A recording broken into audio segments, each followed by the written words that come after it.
തീപിടിച്ചോറിലേക്ക് എവർക്കും ഒരിക്കൽ കൂടെ സ്വാഗതം. വളരെ പ്രത്യേകതകളുള്ള വ്യക്തികളാണ് നമ്മുടെ ഈ ശുശ്രൂഷയിൽ ഗസ്റ്റുകളായിട്ട് പങ്കെടുക്കുന്നത്.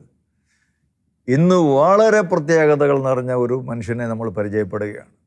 10ാം ക്ലാസ്സിലെ വിദ്യാഭ്യാസം ഉന്നതമായ നിലയിൽ പാസ്സായി കഴിഞ്ഞപ്പോൾ വീട്ടിൽ ആവറേജ് നല്ല സാമ്പത്തിക സ്ഥിതിയുള്ള കുടുംബത്തിലെ പയ്യൻ. പക്ഷേ അപ്പനും അമ്മയും ഈ മകനോട് പറഞ്ഞു, നീ ഇനി പഠിക്കാൻ പോകണ്ട, പകരം സുവിശേഷ വേലയ്ക്ക് ഇറങ്ങിക്കൊള്ളുക. ഒരുപക്ഷെ ലോകത്തിൽ വേറെ ഒരു മാതാപിതാക്കളും ഇങ്ങനെ തങ്ങളുടെ മകനോട് നീ ഇനി പഠിക്കാനേ പോകണ്ട, പകരം സുവിശേഷം പ്രസംഗിക്കാൻ പോകാൻ ആവശ്യപ്പെട്ടത് ലോക ചരിത്രത്തിലെ തന്നെ ഒരു ആദ്യത്തെ സംഭവമായിരിക്കാൻ സാധ്യതയുണ്ട്. ആ മകനെ പിന്നീട് കർത്താവ് വളർത്തി അനേകായിരങ്ങളുടെ വീണ്ടെടുപ്പിന് വേണ്ടി, രക്ഷയ്ക്ക് വേണ്ടി കർത്താവ് ഉപയോഗിച്ചു, ഇപ്പോൾ ഉപയോഗിച്ചുകൊണ്ടേയിരിക്കുന്നു. ബ്രദർ സുനിൽ പന്നിയാർകുട്ടിയിലായിരുന്നു അദ്ദേഹം പണ്ട് താമസിച്ചുകൊണ്ടിരുന്നത്. ഇപ്പോൾ പാലായിക്കടുത്ത് രാമപുരം ഇടവക അംഗമാണ്. അദ്ദേഹത്തിൻ്റെ അനുഭവങ്ങൾ നമ്മൾ ഈ ആഴ്ചയിൽ കേൾക്കുകയാണ്. ബ്രദറെ, സ്വാഗതം. Praise the Lord. ഈ 10ാം ക്ലാസ്സിൽ അത്യാവശ്യം നന്നായിട്ട് പഠിച്ചു, ബോർഡിങ്ങിലൊക്കെ നിന്ന് പഠിച്ച ആളാണ്. പക്ഷേ പിന്നീട് അപ്പനും അമ്മയും പറയുന്നു, ഇനി നീ തുടർന്ന് പ്രീ ഡിഗ്രിക്ക് പോകണ്ട. അന്ന് പ്രീ ഡിഗ്രി ആണല്ലോ. ഇങ്ങനെ ഒരു നിലപാടെടുക്കാൻ വീട്ടിലെ മൂത്ത മകനാണ്. അപ്പനെയും അമ്മയും പ്രചോദിപ്പിച്ച ചേതോവികാരം വാസ്തവത്തിൽ എന്തായിരിക്കും? ഒരുപക്ഷെ ഞാൻ വിചാരിക്കുന്നത്, അന്ന് അമ്മയാണ് ആദ്യം ധ്യാനം കൂടുന്നത്. അന്ന് ഈ ധ്യാനം കൂടിക്കഴിഞ്ഞപ്പോൾ അവർക്ക് വലിയൊരു ദൈവാനുഭവം രണ്ടുപേർക്കും ഉണ്ടായി. അമ്മയ്ക്കും ഉണ്ടായി, അപ്പച്ചനും ഉണ്ടായി. അപ്പോൾ ആ ഒരു ദൈവാനുഭവത്തിൻ്റെ വെളിച്ചത്തിലാകാം അവരങ്ങനെ ഒന്നത്. രണ്ട്, അമ്മ എന്നോട് പറഞ്ഞൊരു കാര്യമുണ്ട്. അമ്മ ധ്യാനം കൂടിക്കൊണ്ടിരുന്ന സമയത്ത് അമ്മയുടെ ചെവിയിൽ പരിശുദ്ധാത്മാവ് പറഞ്ഞെന്നാണ് പറഞ്ഞത്, നിൻ്റെ മകനെ ഞാനൊരു സുവിശേഷകനാക്കും, വലിയവനാക്കൂന്ന് അമ്മ കേട്ടെന്നാണ് പറയുന്നത്. അത് അമ്മ എന്നോട് വന്ന് പറയുന്നുണ്ട്. ഒരുപക്ഷെ ആ വെളിപാടാകാം, ആ ഒരു ചിന്തയാകാം അമ്മയെ അങ്ങനെ ഒരു തലത്തിലേക്ക് തിരിച്ചു. അതുകൊണ്ട് മുൻപോട്ട് തുറന്ന് പഠിക്കണ്ട എന്നുള്ള ഒരു നിലപാട്. ഈ 84-85 കാലഘട്ടം എന്ന് പറയുന്നത് ഒരുപാട് പിന്നോക്കമൊന്നുമല്ല, 10-30-35 വർഷങ്ങൾക്ക് മുമ്പല്ലോ. അപ്പോൾ അങ്ങനെ ഒരുപക്ഷെ ഈ ഹൈ റേഞ്ചിലൊക്കെ ആയിരുന്നത് കൊണ്ടാണ് അവിടെ വിദ്യാഭ്യാസ സൗകര്യങ്ങളൊക്കെ കുറവായിരുന്നത് കൊണ്ടല്ല. ഞാൻ 7ാം ക്ലാസ്സിൽ ഒക്കെ ബോർഡിങ്ങിൽ നിന്നൊക്കെയാണ് പഠിച്ചത്. മൂവാറ്റുപുഴ വാളകം എന്ന് പറയും. ഒരു കുഴപ്പമില്ല, പഠിക്കാനുള്ള എല്ലാ സാഹചര്യങ്ങളും, വീട്ടിൽ അത്യാവശ്യം സാമ്പത്തികമൊക്കെ ഉണ്ട്. പക്ഷെ ഇങ്ങനൊരു കാഴ്ചപ്പാട് വന്നു. അപ്പോൾ ഞാൻ പരീക്ഷ എഴുതിയിരിക്കുമ്പോഴാണ് ധ്യാനം കൂടുന്നത്. അതിനുശേഷം പിന്നെ ആ ഒരു തലത്തിലേക്ക് മാറുക ചെയ്തത്. ഈ ധ്യാനത്തിലൂടെ ബ്രദറിൽ എൻ്റെ ജീവിതത്തിൽ എന്ത് മാറ്റമാണ് സംഭവിച്ചത്? ഈ ധ്യാനം എന്ന് പറയുമ്പോൾ ഞാൻ ഓർക്കുന്നു, എന്നെ സംബന്ധിച്ച് ഞാനിങ്ങനെ ചിന്തിക്കുകയാണ്. എന്നെ സംബന്ധിച്ച് ഞാൻ ഇങ്ങനെ പാവ വഴി അങ്ങനെ പോയോ, അല്ലെങ്കിൽ മദ്യപാനം അങ്ങനെയൊക്കെ ആണല്ലോ തകർച്ചകളൊക്കെ വരുമ്പോൾ. എനിക്ക് അങ്ങനെ ഒരു തകർച്ചയില്ല. വീട്ടിൽ നല്ല സമാധാനമുണ്ട്. വീട്ടിൽ എൻ്റെ അപ്പച്ചൻ നല്ല മനുഷ്യനാണ്. പുള്ളിക്കാരനൊരു വാക്ക് പോലും മോശമായിട്ട് പറയുകയില്ല. നാട്ടിൽ അത്യാവശ്യം നല്ല എല്ലാം ഉണ്ട്, വിലയുണ്ട്. അല്ലാതെ വേറൊരു തകർച്ചകളോ ദുരിതങ്ങളോ ഒന്നും എൻ്റെ ജീവിതത്തിലില്ല. അപ്പം അന്നൊക്കെ അങ്ങനെയാണ്. മോശമായിട്ട് നടക്കുന്നവനോട് പറയും, നീ പോയൊരു ധ്യാനം കൂടി അപ്പം നന്നാക്കുന്ന പരിപാടിയാണ് ധ്യാനം. പക്ഷെ ഞാൻ പോകുന്നത് ഈ അമ്മ എന്നെ നിർബന്ധിച്ചുകൊണ്ടാണ് ഞാൻ പോകുന്നത്. ആ ധ്യാനത്തിൽ വെച്ച് ഈ ഓരോ സാക്ഷ്യങ്ങളൊക്കെ കേൾക്കുമ്പോഴൊക്കെ ഞാനിങ്ങനെ കേട്ടുകൊണ്ടിരിക്കുന്നു.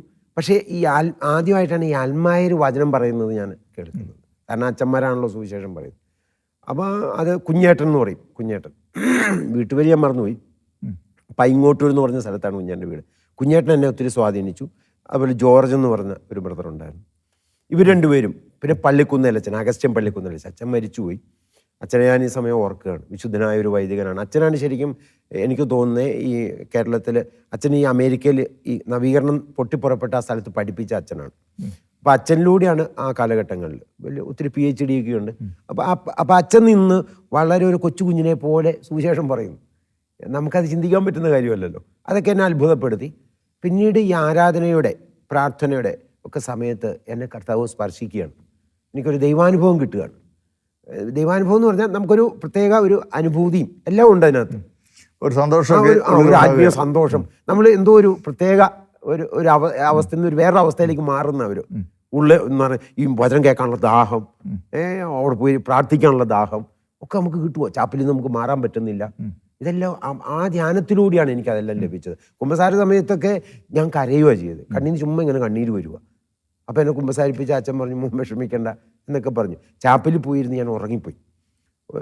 പ്രാർത്ഥിച്ച് അങ്ങനെ ഉറങ്ങിപ്പോയി. ഒരു 1.5 മണിക്കൂർ കഴിഞ്ഞപ്പോൾ കണ്ണു തുറന്നു. അത് കഴിഞ്ഞ് പിന്നെ എനിക്ക് എൻ്റെ ജീവിതത്തിൽ ഉടനീളം ഒരു ഭയങ്കരമായിട്ടുള്ള ചേഞ്ച് വന്നു. ധ്യാനം കഴിഞ്ഞാൽ പോകുന്ന വഴിക്കൊക്കെ നമ്മൾ ഈ എന്നാ പറയുന്നത്, അന്നൊക്കെ ഈ വീക്കിലികളാണ്, മംഗളം, മനോരമ, ആഴ്ച പതിപ്പുകൾ, ഇത് ചുമ്മാ വായിക്കുമായിരുന്നു. അപ്പോൾ ഇതൊക്കെ കാണുമ്പോൾ നല്ല സ്വാധീനമുണ്ട്. അപ്പോൾ ഇതൊക്കെ കാണുമ്പോൾ നമുക്ക് ഇതിനോടൊക്കെ ഒരു വെറുപ്പ് തോന്നുക. ഇങ്ങനെയുള്ള സംഭവങ്ങളോടൊക്കെ നമുക്കൊരു അതൃപ്തി തോന്നുവാണ്. അതാണ് വെറുപ്പല്ല, അതൃപ്തി തോന്നുവാണ്. അപ്പോൾ എനിക്ക് മനസ്സിലായി എനിക്കൊരു ഭയങ്കര ചേഞ്ച് വന്നിട്ടുണ്ടെന്ന് എനിക്ക് തന്നെ മനസ്സിലായി. ഈ ശരിക്കും ഈ സ്കൂളിൽ പഠിക്കുന്ന സമയത്ത് തന്നെ വളരെ നല്ല കുട്ടിയായിട്ട് എന്ന് പറഞ്ഞാൽ ഇങ്ങനെ പ്രത്യേകിച്ചൊരു മാറ്റം വരേണ്ട ഒരു ആവശ്യമൊന്നും ഇല്ലാത്ത രീതിയിൽ എല്ലാവർക്കും പ്രിയപ്പെട്ടവനായ അധ്യാപകർക്കൊക്കെ വളരെ അപ്പം അങ്ങനെ ജീവിച്ചിരുന്ന ഒരു കാലഘട്ടമായിരുന്നല്ലോ. അതെ, എന്നെ സംബന്ധിച്ച് ദൈവാദി ചിലപ്പോൾ എനിക്ക് തന്നൊരു കൃപയായിരിക്കാം. ഞാൻ പന്നിയാറുകൂട്ടി അവിടെ ഒരു UP സ്കൂളുണ്ട്, അവിടെയാണ് പഠിച്ചത്. അപ്പം ഞാൻ 4-ലും 5-ലും ഒക്കെ എൻ്റെ ഓർമ്മയിൽ ഞാൻ ഇൻ്റർവെൽ സമയത്ത് ആ പള്ളിക്കുള്ളിൽ ചാപ്പൽ കയറി ഇരിക്കുമായിരുന്നു. ഇരിക്കുകയെന്ന് പറഞ്ഞാൽ വേറെ ആരും അവിടെ വന്ന് ഇരിക്കാറില്ല. ഞാനവിടെ ഒരു കുരിശുരൂപമുണ്ട്, ഇന്നും ഉണ്ടെന്ന് എനിക്ക് തോന്നുന്നത്. ഞാൻ ആ കുരിശിലേക്ക് നോക്കി ഒരു 3/4 മണിക്കൂറൊക്കെ ഇരിക്കും. ഈ ചെറിയ ക്ലാസ്സിൽ പഠിക്കുമ്പോൾ ആരും ഇല്ല, എന്നോട് ആരും പറഞ്ഞിട്ടില്ല. അങ്ങനെ സിസ്റ്റേഴ്സ് പ്രാർത്ഥിക്കണം കൊന്തയുള്ളൂ എന്നൊക്കെ പറഞ്ഞിട്ടുണ്ടെങ്കിലും ഇങ്ങനെയൊന്നും ആരും അന്ന് പറഞ്ഞു തരികയല്ല. പറഞ്ഞു തന്നാലും ആരും കേൾക്കത്തില്ലല്ലോ. അന്ന് പിള്ളേർക്ക് പഠിക്കുക, കളിക്കുക, അല്ല അങ്ങനെയുള്ള ചിന്തയല്ലേ. അന്ന് എന്നെ തമ്പുരാൻ എന്നെ അവിടെ കൊണ്ട് ഇരുത്തുമായിരുന്നു. അപ്പം എൻ്റെ വിശ്വാസം ചെറുപ്പത്തിലേ തന്നെ ദൈവം എന്നെ തിരഞ്ഞെടുത്തിട്ടുണ്ടെന്നുള്ളത് ഒരു കാര്യം വ്യക്തമാണ്. ഞാനീ പഠിച്ചുകൊണ്ടിരുന്ന സമയത്തും അപ്പോൾ ഈ അവിടെയെല്ലാം ചെളിയായിട്ട് കിടക്കുമ്പോൾ ഞാനതെല്ലാം ക്ലീൻ ആക്കും, നേരത്തെ വരും. അങ്ങനെ അന്നും നമുക്ക് അതുപോലെ ഞാൻ 4 മണിക്ക് പോകുമ്പോഴായാലും കൂടെ പഠിക്കുന്നവർ ബുദ്ധിമുട്ടുന്ന പിള്ളേരുണ്ടെങ്കിൽ അവർക്ക് ഞാൻ ഭക്ഷണം മേടിച്ചു കൊടുക്കുമായിരുന്നു. ഞാൻ അന്നും അങ്ങനെ ചെയ്യുമായിരുന്നു. ഒരു അനുകമ്പയൊക്കെ അന്നുണ്ട്. എനിക്കത് നന്നായിട്ടുണ്ട്. പിന്നീട് ഈ 10ാം ക്ലാസ് കൊണ്ട് പഠനം നിർത്തിയല്ലോ. അപ്പോൾ വീട്ടുകാർ പറഞ്ഞു ഇനി പഠിക്കാൻ പോകണ്ട. പക്ഷെ വേറെ ആരും നിർബന്ധിച്ചൊന്നുമില്ല. ഇപ്പോൾ ഇടവേല വികാരി അച്ഛനോ അല്ലെങ്കിൽ അയൽവക്കക്കാരോ നാട്ടുകാരോ ആരെങ്കിലും ഒന്നും എടാ നീ ഇങ്ങനെ പഠിത്തം നിർത്തിയാൽ അങ്ങനെയാ, നീ മുന്നോട്ട് പഠിക്കണം എന്നാരും പറഞ്ഞു? അച്ഛന്മാരങ്ങനെ പറഞ്ഞിട്ടുണ്ട്. അവർ പറയാൻ കാരണം എനിക്ക് തോന്നുന്നേ ഞാനിങ്ങനെ അന്നൊക്കെ ഈ നവീകരണം, ഈ കരിസ്മാറ്റിക് എന്നൊക്കെ പറഞ്ഞാൽ അത്ര എന്തില്ല, പ്രചാരമില്ല. അത് തന്നെയല്ല അത്ര താല്പര്യമില്ല ആളുകൾക്ക്. അപ്പോൾ ഒരു മോശം പരിപാടി, മോശം എന്ന് പറഞ്ഞാൽ തെറ്റായ ഇതല്ല, ഒരർത്ഥമില്ലാത്ത പരിപാടി അങ്ങനെ എന്നോട് പറഞ്ഞിട്ടുണ്ട്. നീ ഇതും കൊണ്ട് നടന്ന് നിന്റെ ജീവിതം കളയരുതെന്ന് എന്നോട് പറഞ്ഞിട്ടുണ്ട്. നീ പോയി പഠിക്കുക, നിനക്കൊരു ജീവിതം വേണ്ടതെന്നൊക്കെ എന്നോട് പറഞ്ഞിട്ടുണ്ട്. പക്ഷെ അതൊന്നും കേട്ടില്ല നമ്മള്. എനിക്കത് അന്നേരം കാരണം നമുക്കൊരു ബോധ്യം ഉണ്ടല്ലോ, ഞാൻ ഈ ചെയ്യുന്നത് ആരുടെയെങ്കിലും ഉൾപ്രേരണ കൊണ്ടല്ല. ഉൾപ്രേരണയിൽ ആരെങ്കിലും നമ്മളെ കമ്പൽ ചെയ്തുകൊണ്ടല്ല, നിർബന്ധിച്ചുകൊണ്ടല്ല. നമ്മുടെ ഉള്ളിൽ നിന്ന് എന്ത് കിട്ടുക, ഒരു പ്രചോദനം കിട്ടുകയാണ്. അതെന്നെ അന്നുമുണ്ട് എനിക്ക്. ഇനി ഇതൊന്നും ഞാൻ എൻ്റെ ജീവിതം സാമ്പത്തികമായിട്ട് ഉയർന്നില്ലെന്ന് കൂട്ടിക്കും. അല്ലെ എന്നോട് ചിലർ ചോദിക്കാറുണ്ട്, എടാ പഠിച്ചില്ലേ നിനക്കൊരു പെണ്ണ് കിട്ടുമോ എന്ന് ചോദിക്കാറുണ്ട്. നിന്റെ കല്യാണം ചോദിക്കാറുണ്ട്. അപ്പൊ ഈ പെണ്ണ് കിട്ടുമോ കിട്ടിയാലെന്നുള്ളത് എൻ്റെ പ്രശ്നമല്ല. എനിക്ക് അങ്ങനെ ഒരു ചിന്തയില്ല. പിന്നീട് എപ്പോഴെങ്കിലും ഈ പഠിക്കാൻ പോകാതിരുന്നതിനെ ഓർത്ത് വിഷമിച്ചിട്ടുണ്ടോ? ഒരിക്കലുമില്ല. അതാണ് ദൈവത്തിൻ്റെ മിറക്കിൾ എന്ന് പറയുന്നത്. ദൈവത്തിൻ്റെ ഇടപെടൽ എന്ന് പറയുന്നതാ കേരളത്തിലെ എല്ലാ കോളേജുകളിലും ധ്യാനിപ്പിക്കാനുള്ള ദൈവാനുഗ്രഹം തമ്പുരാൻ തന്നു. അത് ആ കാലയളവ് പിന്നീട് എന്താ ചെയ്തത്? ഈ 10ാം ക്ലാസ് പഠനം കഴിഞ്ഞു, നിർത്തി, പിന്നീടുള്ള സമയം എങ്ങനെ ചെലവഴിച്ചു? അതായത് ഈ എൻ്റെ ജീവിതം അതെൻ്റെ വീട്ടിലെ പശ്ചാത്തലമായിരിക്കാം. ഈ അമ്മ എനിക്ക് ആദ്യ കുർബാന കൊള്ളപ്പാടിന് ഡ്രസ്സ് എടുക്കാൻ പോകുന്നത് മൂന്നാർ എന്ന് പറഞ്ഞ സ്ഥലത്താണ്. ഡ്രസ്സ് എടുത്തിട്ട് വെറ്റി ഷെഡി വന്ന് നിൽക്കുമ്പോൾ ഒരു കൊച്ച് അവനിങ്ങനെ കൈ നീട്ടി വരിക, എല്ലാവരും പൈസ ഇട്ട് കൊടുക്കുന്നു. അപ്പം അമ്മ അവൻ്റെ കണ്ണുകളിലേക്ക് നോക്കിയിട്ട് പറഞ്ഞു, നീ പോരുന്നു ഞങ്ങളുടെ കൂടെ. ഞാൻ കേട്ടോണ്ടിരിക്കുക. അപ്പം അവൻ അമ്മയോട് പറഞ്ഞു, അമ്മ എനിക്ക് അണ്ണനുണ്ട്, ഞാൻ ചോദിച്ചിട്ട് വരാം. അവൻ ഓടിപ്പോയി, തമിഴനാ. അപ്പോൾ അവിടെ നിന്ന് സ്ത്രീകൾ പറഞ്ഞു, ചേച്ചി അത് കള്ളനാ, അത് തമിഴനാ, അത് തെണ്ടിപ്പടി, അതിന് അപ്പനുമില്ല അണ്ണനുമില്ല, അവൻ വരത്തുമില്ലെന്ന് പറഞ്ഞു. പക്ഷെ ഒരു 3-4 മിനിറ്റ് കഴിഞ്ഞപ്പോൾ ഇവൻ ഈ തകരപ്പാട്ട വലിച്ചെറിഞ്ഞിട്ട്, ഇവൻ ഭിക്ഷ അയച്ചിരുന്ന പാട്ട വലിച്ചെറിഞ്ഞിട്ട് ഓടിക്കതച്ചു വരിക. അപ്പോൾ ഇത് ഇട്ടേക്കുന്നതെന്ന് പറഞ്ഞാൽ ഒരു കാക്കി നിക്കറും ഷർട്ടുവാ, വലിയ ഷർട്ടും വലിയ നിക്കറുവാ. ഇതിനെടുത്തോണ്ട് പോലും നടക്കത്തില്ല, ആ സൈസാ. അതെല്ലാം ചെളിയാ, ഇത് മൊത്തം ചെളി പൊതിഞ്ഞത് ഇരിക്കുന്നത്. അപ്പോൾ ഇവൻ വന്നിട്ട് കൈ കൂപ്പിയിട്ട് അമ്മയോട് പറഞ്ഞു, അമ്മ അണ്ണനെ കണ്ടില്ല, ഞാൻ പോരാ. പെട്ടെന്ന് എൻ്റെ അമ്മ പറഞ്ഞു, കൊച്ചുവിടെ നിൽക്കാൻ പറഞ്ഞിട്ട് ഇവനെയും പിടിച്ചുകൊണ്ട് ഓടുക അമ്മ. ബസ് വരാറായി. ഒരു റെഡിമെയ്ഡ് കടയുടെ മുമ്പിൽ കൊണ്ടുപോയി നിർത്തിയിട്ട് അമ്മ പറഞ്ഞു, ഒരു നിക്കറും ഷർട്ടും തരാൻ പറഞ്ഞു. വില കൊടുത്ത് മേടിക്കുക. എന്നിട്ട് പിന്നെ ആ കടയുടെ സൈഡിലേക്ക് മാറ്റിയിട്ട് ആ കീറി പറഞ്ഞത് അഴിച്ചു കളയും അമ്മ. എന്നിട്ട് ഈ നിക്കറും ഷർട്ടും ഇടിപ്പിക്കുക. എന്നിട്ട് എൻ്റെ കയ്യെ പിടിപ്പിക്കുക. അമ്മ ആദ്യം എന്നെ എൻ്റെ കയ്യിൽ അവനെ പിടിപ്പിച്ചു, നോക്കിക്കോണമെന്ന് പറഞ്ഞു. വീട്ടിൽ കൊണ്ടുവന്നു. ഞങ്ങൾ ഇവനെ പിടിക്കും, അമ്മ തേച്ച് കഴുകി കുളിപ്പിക്കും. ഞങ്ങൾ 3 മക്കളാണ്. എന്നിട്ട് ഇവൻ ഈ കൂട്ടി ഞങ്ങളുടെ കൂടെ കൂട്ടി അമ്മ സഹോദരനായിട്ട് സഹോദരനായിട്ടില്ല, അമ്മയ്ക്ക് മകനും ഞങ്ങൾക്ക് സഹോദരനുമായിട്ട്. എന്നിട്ട് അമ്മ ഭക്ഷണം വിടും. അപ്പോൾ കസേരയിൽ നിന്ന് കഴിക്കാൻ അറിയത്തില്ല ഇവന്, ഇരിക്കാൻ അറിയില്ല. അപ്പോൾ പായിട്ടിട്ട് അമ്മ നിലത്തിരുത്തും, ഞങ്ങളെ നടുക്കിരുത്തും. എന്നിട്ട് ചോറും കറിയും വിളമ്പിട്ട് കഴിക്കാൻ പറയും. ഇത് കുഴയ്ക്കും, കഴിക്കുകയല്ല. 1-2 കപ്പ് വെള്ളം കുടിക്കും ഇത്. എന്നിട്ട് ഇത് അവിടെ തന്നെ കിടക്കും. അങ്ങനെ വന്നപ്പോൾ അമ്മ ഹോസ്പിറ്റലിൽ കൊണ്ടുപോയി. എന്നെയും കൊണ്ടുപോകണം അമ്മ ഇവൻ്റെ കൂടെ. അത് അമ്മയുടെ പ്രത്യേകത. അവിടെ കൊണ്ടുവന്നപ്പോൾ ഡോക്ടർ പരിശോധിച്ചപ്പോൾ പറഞ്ഞു, ഇതിൻ്റെ പട്ടിണി കിടന്ന് ഇതിൻ്റെ അന്നനാളം ചുരുങ്ങിപ്പോയി, അതുകൊണ്ട് അരച്ചു കൊടുക്കാൻ പറയുക. അപ്പോൾ വീട്ടിൽ കൊണ്ട് അമ്മ ഇതിനെ അരച്ചു കൊടുക്കും. ഇതിന് പനി വരുമ്പോൾ അമ്മ ഇതിനെ ചേർത്ത് പിടിക്കും. അതൊക്കെ എന്നെ ഒരുപാട് അത്ഭുതപ്പെടുത്തിയിട്ടുണ്ട്. അപ്പോൾ ഇതിനിപ്പോൾ ഉണ്ടോ? ഉണ്ട്. ഇപ്പോഴും നിങ്ങളുടെ കുടുംബത്തിൽ തന്നെ ഉണ്ടോ? ഇല്ല, വേറെ സ്ഥലത്താണ്. എത്ര കാലം നിങ്ങളുടെ കൂടെ ഉണ്ടായിരുന്നു? അവന് വളർന്ന് വലുതായി, കല്യാണം കഴിക്കുന്നതിന് മുമ്പ് പോയി. അപ്പൊ ഇതൊക്കെ അങ്ങനെ ഒത്തിരി സ്വാധീനിച്ചിട്ടുണ്ട്. ഇതെല്ലാം ഒരുപാടുണ്ട്. ഈ പാവങ്ങളോട് അമ്മയുടെ പ്രവൃത്തി എന്ന് പറയുന്നത് നമ്മൾ ചെയ്യുന്ന പോലെ ഒരു ഇപ്പോൾ ഒന്ന് ഞാൻ ഇതായിട്ട് പറയുന്നതല്ല, ഇപ്പോൾ എന്ന് പറയുന്നത് നമ്മളൊരു ടെൻറ്റ് കെട്ടുന്നു, അവിടെ കൊണ്ടു താമസം. അമ്മയുടെ പരിപാടി അതല്ല. ഞങ്ങൾ വേറെ സ്ഥലത്ത് പോയി. അവിടെ ചെന്നപ്പം ഞങ്ങളുടെ ഒരു ഫംഗ്ഷന് പോയതാ, ഒരു ബന്ധുവിന്. അവിടെ ചെന്നപ്പോൾ അവിടുത്തെ വേലക്കാരി അവരുടെ കൊച്ചിനിട്ട് അടിക്കുന്നു. അമ്മ കയറി വട്ടം പിടിച്ചു. അമ്മ ചോദിച്ചു, ഇങ്ങനെയാണോ തല്ലുന്നത്? അപ്പോൾ ഒരു 10 വെച്ചിട്ടാണ് തല്ലുന്നത്. അപ്പോൾ അവർ കരഞ്ഞുകൊണ്ട് പറഞ്ഞു, ഇതിന് പള്ളിയിൽ പോകണം. അമ്മ ചോദിച്ചു, പള്ളിയിൽ പോകണം, പള്ളി വിട്ടാൽ പോരെ? അപ്പോൾ പറഞ്ഞു, നിക്കറും ഷർട്ടും ഇല്ല. അവരതിനെ സർക്കസുകാർക്ക് കൊടുത്തതാണ്. അമ്മ അത് തിരിച്ചു മേടിച്ചു വീട്ടിൽ കൊണ്ട് വളർത്തി വലുതാക്കി. എൻ്റെ അമ്മ ഇതൊക്കെ നവീകരണത്തിൽ വരുന്നതിന് മുമ്പുള്ള സംഭവമാണ്. അപ്പം ശരിക്കും അമ്മ എപ്പോഴും ആക്റ്റീവാണ്, ഏത് കാര്യത്തിലും ആക്റ്റീവാണ്. അമ്മ ടൗണിൽ പോയിട്ട് വന്ന മാനസിക രോഗികളെ അലഞ്ഞു കിടക്കുന്നവരെ വിളിച്ചുകൊണ്ട് വരും, വീട്ടിൽ കൊണ്ടുവന്ന് കുളിപ്പിക്കും, ഹോസ്പിറ്റലിൽ കൊണ്ടുവന്ന് അഡ്മിറ്റ് ആക്കും. അങ്ങനെ എത്രയോ രോഗികൾ അമ്മ രക്ഷപ്പെടുത്തിയിട്ടുണ്ട്. അപ്പം ഇതെൻ്റെ ജീവിതത്തിൽ ഞാൻ കാണുക. അങ്ങനെ ഇരിക്കുമ്പോഴാണ് നവീകരണത്തിൽ വരുന്നത്. നവീകരണത്തിൽ വന്നു കഴിഞ്ഞപ്പോഴത്തേനും പിന്നെ നമ്മൾ ഉണ്ട് അമ്മയുണ്ട്, അമ്മയുണ്ട്, എൻ്റെ കൂടെ ഉണ്ട്, എൻ്റെ കൂടെ ഉണ്ട്. ഞാൻ മൂത്ത മകനാ, എൻ്റെ കൂടെ ഉണ്ട്. അമ്മയുണ്ട്. അപ്പച്ചൻ മരിച്ചുപോയി. അപ്പന് ഇതിന് സപ്പോർട്ടാ, അപ്പച്ചന് ഇതിനെല്ലാം സപ്പോർട്ടാ. അങ്ങനെ ഒരുപാട് പേരെ രക്ഷപ്പെടുത്തിയിട്ടുണ്ട്. അപ്പം ഇതൊക്കെ എന്നെ ഒരുപാട് സ്വാധീനിച്ചിട്ടുണ്ട്. സ്വാധീനിക്കുക എന്ന് പറഞ്ഞാൽ ഞാനിത് കണ്ടാ വളർന്നേക്കുന്നത്. അപ്പം ഇങ്ങനെയുള്ളൊരു കുടുംബ പശ്ചാത്തലത്തിലാണ് ഞാൻ ജീവിക്കുന്നത്. അപ്പോഴാണ് ധ്യാനം കൂടി വന്നപ്പം വീണ്ടും ഇതിന് ഒരു അഭിഷേകം കിട്ടുവാണ്. വീണ്ടും കർത്താവ് പ്രചോദനം തരികയാണ്. പിന്നെ നമുക്ക് സമയമില്ല. ഞങ്ങൾ കൃഷിക്കാരാണ്, കൃഷിപ്പണി ചെയ്യുന്നു. കൃഷിപ്പണി ചെയ്ത് കഴിഞ്ഞാൽ അപ്പം തന്നെ ഓടുവാണ്. അപ്പോഴാണ് ഇന്ന സ്ഥലത്ത് ചെല്ലണം, അവിടെ പോവുകയാണ്. എന്നെ ഏറ്റവും കൂടുതൽ സ്വാധീനിച്ചിട്ടുള്ളത് എൻ്റെ പ്രയർ ഗ്രൂപ്പാണ്. ഞാനതിനിപ്പോഴും കടപ്പെട്ടിരിക്കുന്ന ഒരാളാണ്. ആ കാലയളവിലെല്ലാം ഈ പ്രയർ ഗ്രൂപ്പുകൾ വളരെ സജീവമായിരുന്നു എല്ലാ ഇടവുകളിലും. അപ്പോൾ ഒരു പ്രയർ ഗ്രൂപ്പിൽ നിന്ന് അടുത്ത പ്രയർ ഗ്രൂപ്പിലേക്ക് പോവുകയാണ്. അതായത് ഈ കരിസ്മാറ്റിക്കിൻ്റെ ഏറ്റവും വലിയ നന്മയെന്ന് പറയുന്നത് പ്രയർ ഗ്രൂപ്പാണ്. അത് ഇന്നും അങ്ങനെ തന്നെയാണ്. ഇന്ന് ആളുകളൊക്കെ അതൊക്കെ വിട്ടുപോയി. ഇന്നും പ്രയർ ഗ്രൂപ്പാണ് ഏതൊരു മനുഷ്യനെയും പിടിച്ചു നിർത്തുന്നത്. അന്നത്തെ പ്രയർ ഗ്രൂപ്പിന് ഏറ്റവും വലിയ മഹത്വം എന്ന് പറയുന്നത്, ഞാൻ ഓർക്കുന്നു, ഞങ്ങളുടെയൊക്കെ പ്രയർ ഗ്രൂപ്പിൽ വരുന്ന അമ്മച്ചിമാർ ഒരു അക്ഷരാഭ്യാസവും ഇല്ല, പക്ഷെ അവർ പ്രാർത്ഥിക്കുമ്പോൾ രോഗിക്ക് സൗഖ്യം കിട്ടുക. അവർ പ്രാർത്ഥിക്കുമ്പം, ഭാഷാപരത്തിൽ പ്രാർത്ഥിക്കുമ്പോൾ വിടുതൽ കിട്ടുക. അത് ശരിക്കും ഞാൻ പറയട്ടെ, അതൊക്കെ നമ്മളിത് പരിശുദ്ധ ഈ കരിസ്മാറ്റിക്കിൻ്റെ പ്രത്യേക. ഞാൻ എൻ്റെ പ്രയർ ഗ്രൂപ്പിൽ കാണുമോ ഇതെല്ലാം. അതുമാത്രമല്ല, ഈ പ്രയർ ഗ്രൂപ്പിലുള്ളവർക്ക് നമ്മളോട് ഭയങ്കര ഒരു അറ്റാച്ച്മെൻറ്റാണ്, സ്നേഹമാണ്. ഞാൻ ആദ്യം ഒരു വ്യക്തിയിൽ നിന്ന് സ്നേഹം കിട്ടുന്നത് എൻ്റെ പ്രാർത്ഥനാ ഗ്രൂപ്പിൽ കഴിയുന്ന എംബ്രയിൽ ദേവസ്യാച്ചൻ ചേട്ടൻ എന്ന് പറയും. എൻ്റെ ജീവിതത്തിൽ നമ്മളെ പലപ്പോഴും പല വ്യക്തികളും നമ്മളെ ഒരുപാട് സ്വാധീനിക്കാറുണ്ട്. എന്നെ അങ്ങനെ ഒത്തിരി പേര് സ്വാധീനിച്ചിട്ടുണ്ട്. അതിൽ ദേവസ്യാച്ചൻ ചേട്ടൻ എൻ്റെ ആത്മീയ അടിത്തറയുടെ ഒരു വലിയ മനുഷ്യനാണ്. എന്നെ സ്വന്തം കൂടപ്പുറപ്പിനെ പോലെ കൊണ്ടു നടക്കും. അപ്പം അങ്ങനെ എനിക്ക് ഈ ദേവസ്യാച്ചൻ ചേട്ടനിൽ നിന്ന് ഒത്തിരി നന്മ. പുള്ളിയാണ് എന്നെ പ്രാർത്ഥിക്കാൻ പഠിപ്പിച്ചതൊക്കെ.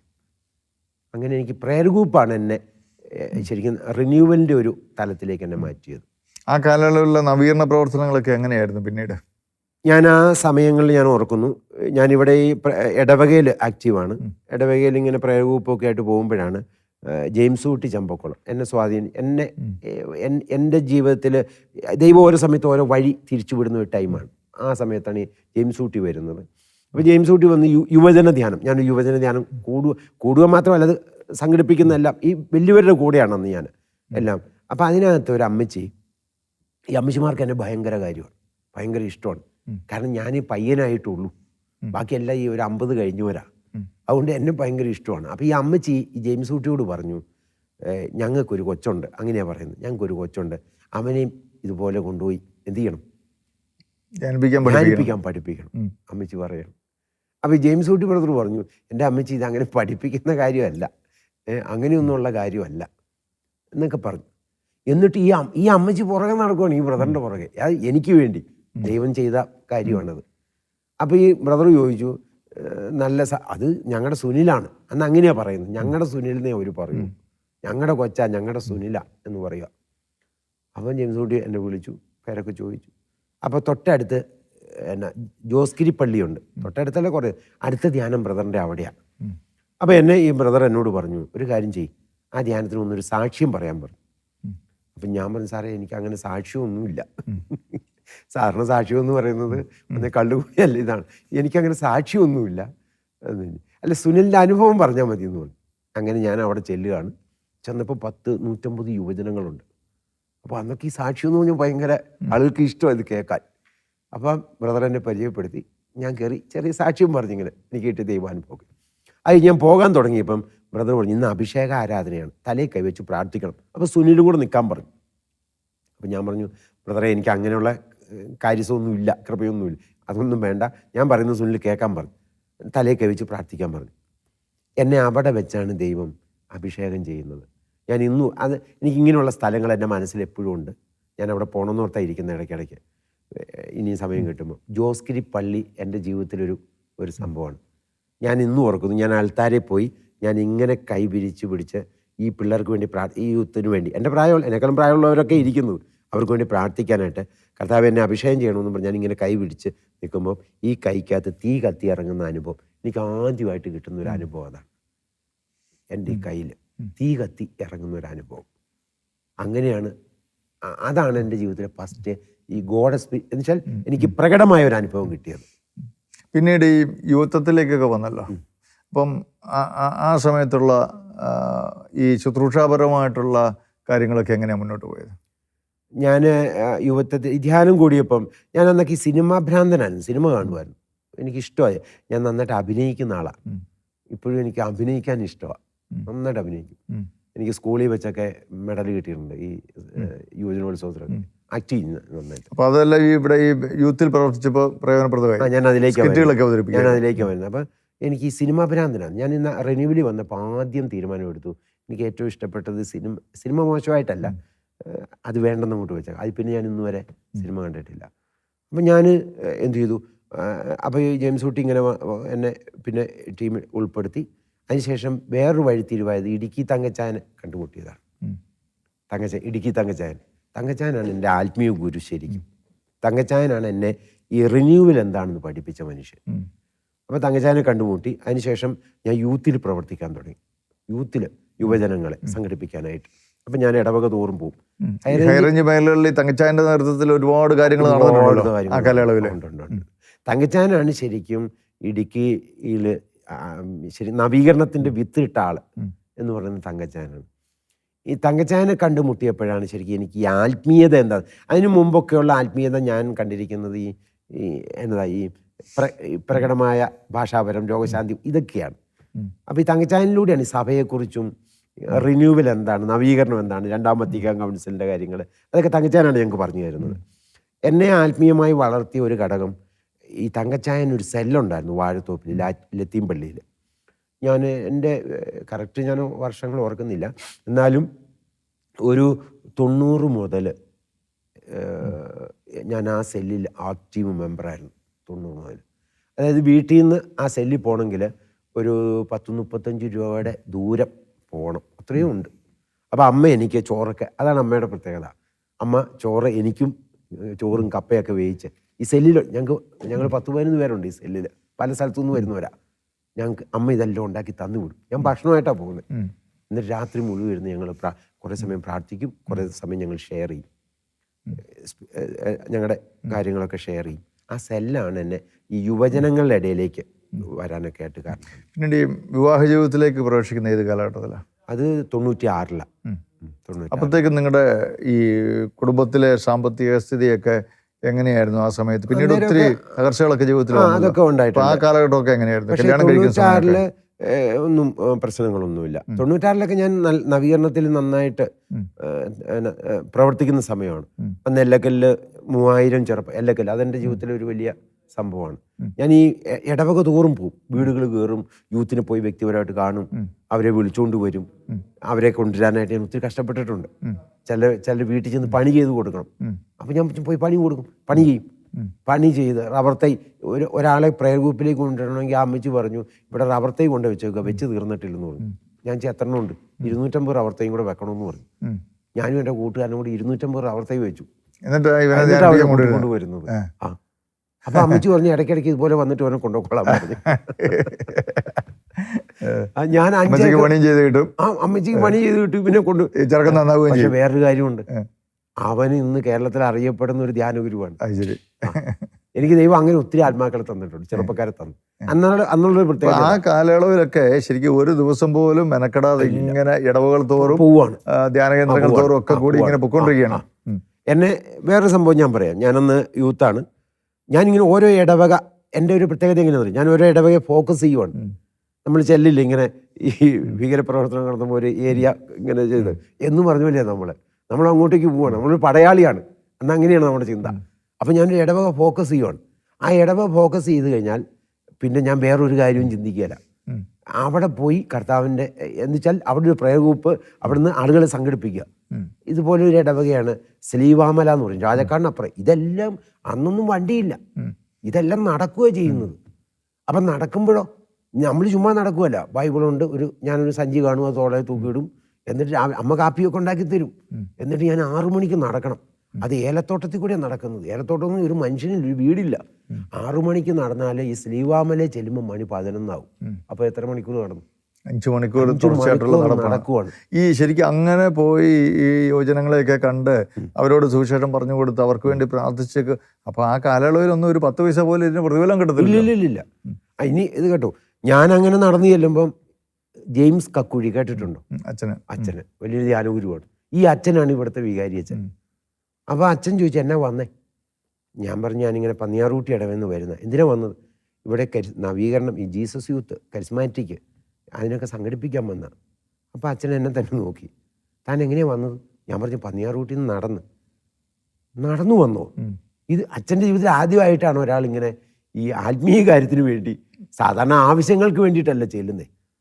അപ്പോൾ അച്ഛൻ എന്നോട് പറഞ്ഞു, കൊച്ചൻ നീ വല്ലതും കഴിച്ചോ? ഞാൻ പറഞ്ഞു ഞാനൊന്നും കഴിച്ചിട്ടില്ല അന്ന്. അപ്പം അച്ഛനും ഒന്നും കഴിച്ചിട്ടില്ല. അച്ഛനന്ന് അതൊരു മലയുടെ മണ്ടയില ഈ പള്ളി. അച്ഛനൊന്നും കഴിച്ചിട്ടില്ല. അച്ഛൻ പെട്ടെന്ന് ചായ ഇട്ട്, അച്ഛൻ നല്ല മിടുക്കനാന്ന്, അന്നും ഇന്നും മിടുക്കനാണ്. അച്ഛൻ ചായയൊക്കെ ഇട്ട് തരുക. അച്ഛന് ഭയങ്കര സന്തോഷം, കാരണം അച്ഛന് മിണ്ടാനൊന്നും ആളില്ല.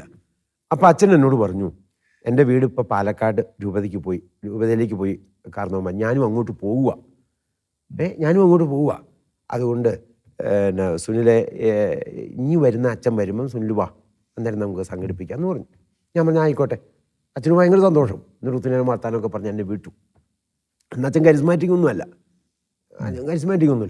ഞാൻ ചെന്ന് തിരിച്ചു കൊടുക്കണം. പിന്നെ വീട്ടിൽ ചെന്ന് അമ്മയോട് പറഞ്ഞു, അമ്മേ ഇങ്ങനൊരു അച്ഛനെ കണ്ടു, അച്ഛനൊന്നും കഴിച്ചിട്ടില്ല. പിറ്റേന്ന് അമ്മ കൊഴുക്കട്ടയൊക്കെ ഉണ്ടാക്കി ഭക്ഷണമൊക്കെ ഉണ്ടാക്കി എന്നോട് പറഞ്ഞു നീ വീണ്ടും പോകാൻ പറഞ്ഞു. അങ്ങനെ വീണ്ടും ഞാൻ ഇതേ പള്ളിയിൽ തന്നെ അച്ഛന് കൊടുക്കാൻ പോവാണ്. അങ്ങനെ അവിടെ ചെന്ന് ഇപ്പൊ പോകുമ്പോ ഈ അച്ഛന് വേണ്ടി ഞാൻ കൊന്ത ചൊല്ലിക്കൊണ്ടാണ് പോകുന്നത്. പിറ്റേ ദിവസം ഈ കോഴിക്കോട്ടെ ഇതെല്ലാം കണ്ടപ്പം അച്ഛൻ്റെ അപ്പോഴാണ് അച്ഛന് ശരിക്കും ഈ നമ്മൾ സ്നേഹിക്കുന്നു പറഞ്ഞാൽ നമ്മൾ ആത്മാർത്ഥമായിട്ട് സ്നേഹിക്കുവാണ്. അപ്പൊ അച്ഛൻ ഭയങ്കരമായിട്ട് അതങ്ങോട്ട് സ്വാധീനിച്ചു. അച്ഛനെ കൊണ്ടു. അപ്പം ഞാൻ അച്ഛനോട് പറഞ്ഞു, അച്ഛൻ ഞങ്ങൾ ഈ രാജക്കാട് യൂത്ത് കൂട്ടായ്മയുണ്ട്, അച്ഛൻ വരാൻ പറഞ്ഞു. അങ്ങനെ അച്ഛൻ അവിടെ നിന്ന് നടക്കും രാജക്കാടിന്. ഇവന്റെ ഇത് ചുമ്മാ അഭ്യാസമൊന്നും അല്ലെന്നുള്ളത് മനസ്സിലായി. ഈ സ്നേഹമാണെന്ന് മനസ്സിലായി, റിയൽ ആണെന്ന് മനസ്സിലായി. അച്ഛൻ അവിടെ നിന്ന് കുർബാന കഴിഞ്ഞിട്ട് രാജക്കാടിന് നടക്കും. അതായത് 8 മണിക്ക് നടന്ന 10:30 ആവും രാജക്കാട് വരുമ്പോൾ. 2-2.5 മണിക്കൂർ അച്ഛൻ നടക്കണം. അങ്ങനെ അച്ഛൻ യൂത്തിന് വന്നപ്പോൾ ഞങ്ങൾ ഒന്നിച്ച് അച്ഛനെ ഞങ്ങളുടെ ആത്മീയ ഗുരുവാക്കുവാണ്. പാലക്കാടിന് പോകാൻ വെച്ച് നിന്നിരുന്ന അച്ഛൻ വേണ്ടെന്ന് വെച്ചു. അങ്ങനെ അച്ഛൻ മഞ്ഞുമേ പോയി ധ്യാനിക്കുകയാണ്. ആ ധ്യാനത്തോടെ അച്ഛൻ കരിസ്മാറ്റിക് ആവുകയാണ്. പിന്നെ അച്ഛൻ പാലക്കാടിന് പോയിട്ടില്ല. അതിനുശേഷം അച്ഛൻ കരിസ്മാറ്റിക്കിൻ്റെ ഞങ്ങളുടെ ആത്മീയ ഗുരുവായി കേരളത്തിൽ അറിയപ്പെടുന്ന ധ്യാനഗുരുവായി. അങ്ങനെ ഒത്തിരി വൈദികരെ എനിക്ക്, ഒത്തിരി ചെറുപ്പക്കാരെ എനിക്ക് നേടിയെടുക്കാൻ സാധിച്ചിട്ടുണ്ട്. അപ്പം ശരിക്കും ആ ഒരു കാലയളവ് എന്നൊക്കെ പറയുന്നത് ഈ ബ്രദറിനെ പോലെ തന്നെ അനേകർ ആ കാലയളവിൽ ഇതുപോലെ ഈ തീപിടിച്ച മനസ്സും അങ്ങനെ ഓടിക്കൊണ്ടിരിക്കുന്ന ഒരുപാട് പേര് ആ കാലയളവിലുണ്ടായിരുന്നു. ശരിക്കും അവരുടെയൊക്കെ ആ പ്രാർത്ഥനയുടെയും ത്യാഗത്തിൻ്റെയൊക്കെ ഫലമാണ് വാസ്തവത്തിൽ ഇന്നും ഈ നിലനിൽക്കുന്നതെന്ന് പറഞ്ഞു അല്ലേ? എന്നാൽ ആ കാലഘട്ടത്തിൽ ഉണ്ടായിരുന്നവരെ ഇപ്പോഴും അല്ല എൻ്റെ കൂട്ടായ്മയിൽ ഒരേ തോളും ഒന്നിച്ച് കിടന്നുറങ്ങിയാണ് ഷാജി വൈക്കത്ത് പറമ്പിൽ. ഞങ്ങൾ 18 വർഷം ഒരേ സെല്ലും മെമ്പറാണ്. ഞങ്ങൾ രണ്ടുപേരുമാണ് എനിക്ക് എൻ്റെ വിശ്വാസം കേരളത്തിൽ ഏറ്റവും കൂടുതൽ യുവജന ധ്യാനം നടത്തിയിട്ടുള്ളവർ, യൂത്ത് ധ്യാനം ഞങ്ങൾ രണ്ടുപേരും കൂടെയാണ്. അപ്പോൾ ഷാജി, തങ്കച്ചാൻ, അന്ന് ആ കൂട്ടായ്മ ആ സെല്ലിലുണ്ടായിരുന്ന ഒരു ലോകത്ത് പല രാജ്യങ്ങളിൽ പോയി. ആ സെല്ലാണ്, ആ സെല്ലിലൂടെയാണ്.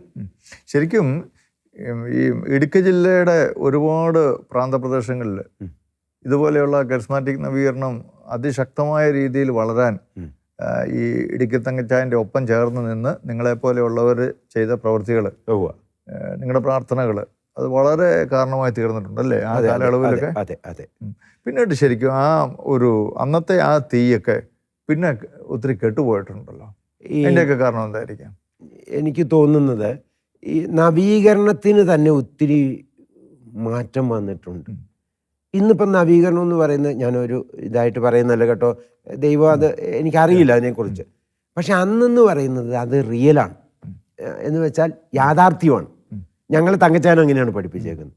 ജോലി ചെയ്യാതെ ഭക്ഷണം കഴിക്കരുത്, ജോലി ചെയ്യാതെ സുവിശേഷം. അപ്പം ഞങ്ങൾ ജോലി ചെയ്യുന്നു, പറമ്പിൽ പണിതിട്ടാണ് സുവിശേഷം പറയാൻ പോകുന്നത്. അപ്പം യാഥാർത്ഥ്യം, തങ്കച്ചാൻ എപ്പോഴും പറയുന്നൊരു കാര്യമുണ്ട്, എല്ലാത്തിനോടും യാഥാർത്ഥ്യമായിരിക്കണം. അപ്പം ഞങ്ങൾ ഏത് കാര്യത്തോടും അങ്ങനെ ഒരു കാഴ്ചപ്പാടിലാണ് ജീവിച്ചതും വളർന്നതും ഒക്കെ. നവീകരണത്തെ അങ്ങനെയാണ് കണ്ടിരിക്കുന്നത്. അപ്പം നമ്മൾ ഒരാളെ ചെന്ന് ചുമ്മാ വിളിച്ചോണ്ട് വരുവല്ല ചെയ്യുന്നത്. ആദ്യം അവനോട് ചോദിക്കുന്നത്, നീ ഭക്ഷണം കഴിച്ചോ?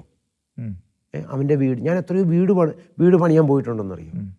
നമ്മൾ പോയി അപ്പം ആ വ്യക്തിക്ക് എന്തുണ്ടോ ആ വ്യക്തിയുടെ കാര്യങ്ങൾ നമ്മൾ ഇടപെടുക. ഇപ്പോൾ ഒരു സംഭവം ഞാൻ പറയാം. എൻ്റെ കൂട്ടുകാരൻ, എൻ്റെ നവീകരണത്തിലുള്ള കൂട്ടുകാരൻ, അവൻ എന്നോട് പറഞ്ഞു, എൻ്റെ ചേട്ടൻ അങ്ങ് ഗുജറാത്തിലാണ്. അപ്പം അവന് 35 വയസ്സായി, ഇതുവരെ കല്യാണം നടന്നിട്ടില്ല. അപ്പോൾ അവൻ അവധിക്ക് വരുന്നുണ്ട്, നമുക്കൊരു പെണ്ണിനെ ഞാൻ പറഞ്ഞേക്കുന്നത് പെണ്ണ് റെഡിയാന്നാണ് പറഞ്ഞത്, നീ ഇങ്ങോട്ട് വരാനാണ് പറഞ്ഞതെന്ന്. ഇവൻ എന്നോട് പറയുക. അപ്പോൾ അന്ന് രാത്രി ഇരുന്ന് ഞാൻ ചിന്തിക്കുക, ദൈവമേ അവിടെ പോയി പെണ്ണിനെ കണ്ടെത്തും, സ്ത്രീധനൊന്നും വേണ്ട. അങ്ങനെ ഞാൻ പ്രാർത്ഥിച്ച് ഞാൻ എൻ്റെ കൂട്ടുകാരനെ വിളിച്ചു, അടിമാലിയിലുള്ള ടോമി എന്ന് പറയും, അവിടുത്തെ ലീഡറാണ് ടോമി. ഇങ്ങനൊരു സംഭവമാണ്. ടോമി പറഞ്ഞു, ഒന്നും വിഷമിക്കണം, നീ വരാൻ പറഞ്ഞു. ഞാൻ അടിമാലി ചെല്ലുമ്പോൾ മോർണിംഗ് സ്റ്റാറിലെ ഒരു നേഴ്സാണ്, ലാബിലെ നേഴ്സാണ്. ഞാനാണ് ഈ കൂട്ടുകാരനെ എൻ്റെ കൂട്ടുകാരൻ്റെ ചേട്ടനെ ഞാൻ കണ്ടിട്ടില്ല, പക്ഷേ ആളിൻ്റെ ഏകദേശം രൂപം പറഞ്ഞു തന്നിട്ടുണ്ട്. ആ വ്യക്തിക്ക് വേണ്ടി ഞാൻ എന്ത് കാണുക? പെണ്ണ് കാണുക. അവിടെ വെച്ച് ഞാൻ ഇവളോട് സംസാരിച്ചു. അപ്പോൾ ആ കുട്ടി നല്ല കുട്ടി. അപ്പം ഞാൻ ഇവനോട് വിളിച്ചു പറയാണ്, ആള് ദേ റെഡിയാണ്. ചേട്ടൻ വന്നു കണ്ടു, കല്യാണം നടന്നു. അങ്ങനെ ബ്രോക്കർ പണി വരെ ചെയ്യുമായിരുന്നു. എന്ത് ചെയ്യും? ഞാൻ യൂത്തില് ശരിക്കും കർത്താവിനോടുള്ള സ്നേഹത്തെ പ്രതിയാ. ഞാനന്ന് യൂത്തില് ഏതെങ്കിലും ഒരു പെങ്കൊച്ച്, അതായത് നമുക്കറിയാലോ പ്രായം കവിഞ്ഞിട്ടുണ്ടെങ്കിൽ എനിക്ക് പിന്നെ നമുക്കത് ഭയങ്കര ഒരു ആത്മനൊമ്പരമാണ്. എങ്ങനെയെങ്കിലും ഈ കൊച്ചിനെ കടിച്ചു കൊണ്ടു. ഞാൻ അങ്ങനെ എത്രയോ പെൺപിള്ളേരുടെ വിവാഹം നടത്തിയിട്ടുണ്ട്. പിന്നീട് ഒരു കാലഘട്ടത്തിന് ശേഷം നിങ്ങളുടെ ജീവിതത്തിൽ ഒത്തിരി തകർച്ചകൾ വന്നതായിട്ട് കേട്ടിട്ടുണ്ട്. അപ്പോൾ നമുക്ക് ആ അനുഭവങ്ങളൊക്കെ നമ്മുടെ അടുത്ത എപ്പിസോഡിൽ നമ്മുടെ പ്രേക്ഷകരുമായിട്ട് പങ്കുവയ്ക്കാം. ഇപ്പോൾ നമുക്ക് ഈ എപ്പിസോഡ് വൈൻഡപ്പ് ചെയ്യാനുള്ള സമയമായി. അതുവരെ നമ്മുടെ പ്രേക്ഷകർ അടുത്ത ആഴ്ച വരെ വെയിറ്റ് ചെയ്യും. നമുക്ക് പ്രാർത്ഥന